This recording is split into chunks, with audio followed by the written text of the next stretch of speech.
তোমরা যারা free fire game খেলো তারা কে কোন লেভেলে নিচের কমেন্টে জানাও। চলো এই সপ্তাহের ভূতের গল্পের ভিডিওটি দেখে আসি। ওয়েস্ট বেঙ্গলের বেশ ভুতুড়ে ঘটনা সমৃদ্ধ গ্রাম হল বেগুনকোদর। আর এখানকার রেল স্টেশনটি সম্পূর্ণ ভারতে বেশ পরিচিত আছে ভুতুড়ে রেল স্টেশন হিসেবে। ব্রিটিশ আমলে যখন এই রেল স্টেশনে অজানা কারণে মানুষ মারা যেত, তখন তাদের মৃতদেহ স্টেশনের পাশের একটি ছোট জঙ্গলের মধ্যে পুঁতে দেওয়া হতো। সময়ের সাথে সাথে এখন সেখানে ঘন বনের সৃষ্টি হয়েছে। গ্রামের মানুষগুলো ওই বনটিকে খুব বেশি ভয় পায়।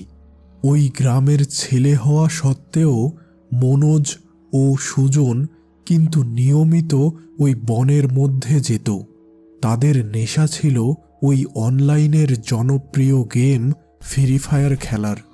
গ্রামের অনেকেই তাদের নিষেধ করেছিল ওই বনে যেয়ে গেম খেলতে, কিন্তু তারা কারো কথা শুনেনি।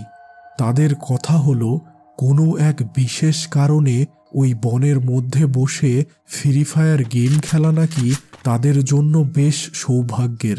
এর আগে তারা অনেকগুলো ফ্রি ফায়ার গেমের টুর্নামেন্ট জিতেছিল এই বনের মধ্যে বসে। তাই তারা কোনোভাবেই ওই ভুতুড়ে বনে না যেয়ে থাকতে পারত না। একদিন সন্ধ্যাবেলা মোদির চায়ের দোকানে বসে দুই বন্ধু চা পান করছিল। এমন সময় মনোজের ফোনের রিং বেজে ওঠে। সে ফোনটি রিসিভ করে, অপর প্রান্তের ব্যক্তির সাথে কথা বলা শুরু করে। ফোনে কথা বলার সময় মনোজের মুখে এক প্রকার খুশির অভিব্যক্তি লক্ষ্য করা যায়।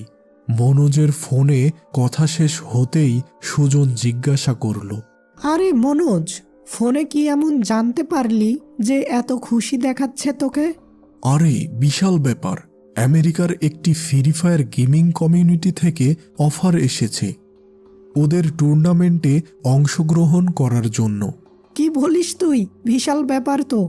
বিশাল ব্যাপার তো বটেই, কিন্তু সমস্যা হলো ওদের সময়ের সাথে মিল রেখে ফ্রি ফায়ার খেলা শুরু হবে আমাদের এখানে রাত প্রায় 11:30টার দিকে। আর আমাদের খেলার স্থান হলো ওই ভুতুড়ে রেল স্টেশনের পাশের বনটিতে। দিনের বেলায় মানুষ ওইখানে যেতে ভয় পায়, আর রাতে তো কথাই নেই। দেখ মনোজ, আমি ভূত প্রেতে বিশ্বাস করি না। এত বড় ফ্রি ফায়ার টুর্নামেন্টে খেলার সুযোগ হাতছাড়া করতে চাই না। এখন শুধু ভাব বাসায় কি বলে ওই রাতে বাহির হব। সে কোনো ব্যাপার না, বাসায় বলিস সামনে স্কুলে পরীক্ষা আছে, তাই গ্রুপ স্টাডি করার জন্য রাতে তুই আমার বাড়ি থাকবি, আর আমিও একই কথা বলবো আমার বাসায়। ও বেশ, তো তাহলে তো আর কোনো সমস্যাই নেই। খেলা কিন্তু আগামীকাল রাতে, আর যেহেতু সারা রাত ওইখানেই থাকবো, তাই তোর পাওয়ার ব্যাংকটা সম্পূর্ণ চার্জ করে নিয়ে আসিস। আর আমি আমার ল্যাপটপটাও নিয়ে আসব। খেলা শেষে নতুন সিনেমাও দেখা যাবে। চায়ের বিল পরিশোধ করে দুইজন যে যার বাসার দিকে রওনা দিল। পরের দিন সকালে ঘুম থেকে উঠে সুজন নিজের মনে মনে বেশ উত্তেজনা অনুভব করে।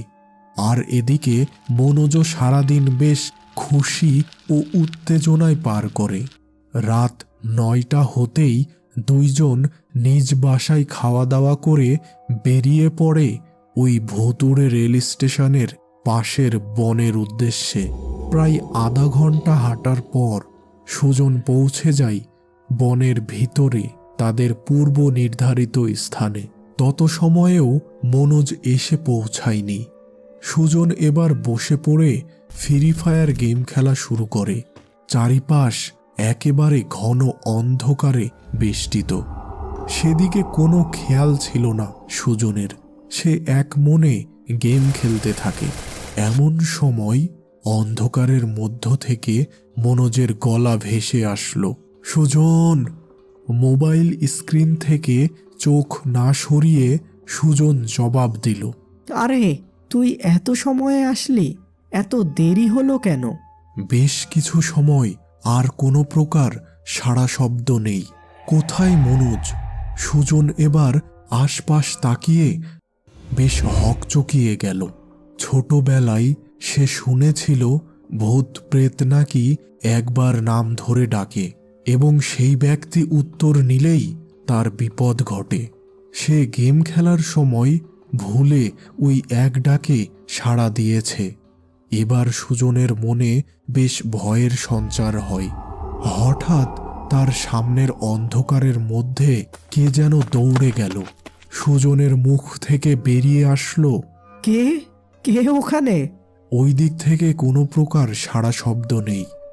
কিছু সময় পর আবার ওই দৌড়ানোর শব্দ শোনা গেল। সুজন এবার ভীত কণ্ঠে বলে উঠল, মনোজ, তুই কি? দেখ, আমাকে ভয় দেখানোর চেষ্টা করিস না। দ্রুত এখানে এসে বস, আর একটু পরেই আমাদের খেলা শুরু হবে।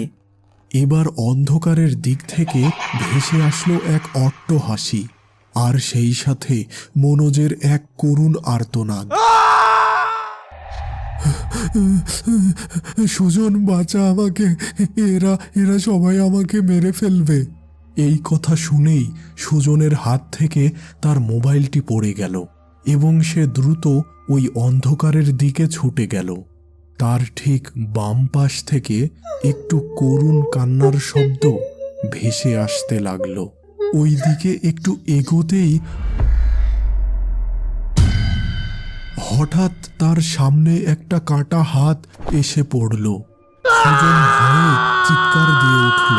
এবার অন্ধকারের ভেতর থেকে, সুজন, আর সামনে যাস না, তুই এখান থেকে দ্রুত বাড়ি চলে যা, আর পারলে ফ্রি ফায়ার গেম সহ সকল আসক্তিমূলক খেলা যা আমাদের দিনের বেশিরভাগ সময় নষ্ট করে তা থেকে বিরত থাকিস।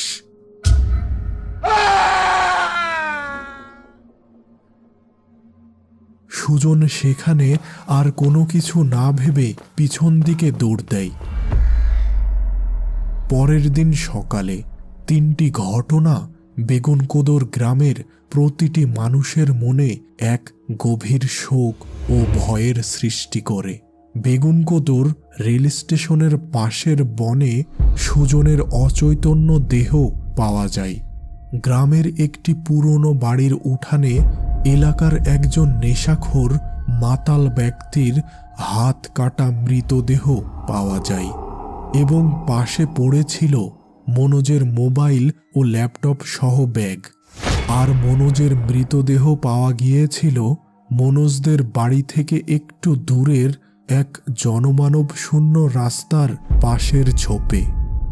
বোঝাই যাচ্ছে যে মনোজকে রাতের বেলা একা ওই জনমানব শূন্য স্থানে ওই গ্রামের নেশাখোর মাতাল ব্যক্তিটি হত্যা করে এবং তার মোবাইল ও ল্যাপটপ সহ ব্যাগ নিয়ে পালিয়ে যায়।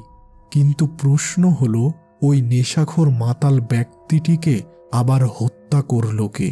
আর রাতে ওই বনের মধ্যে সুজন কার কাটা হাত দেখতে পেয়েছিল? নিচে অবশ্যই কমেন্টে জানিও তোমার মতামত।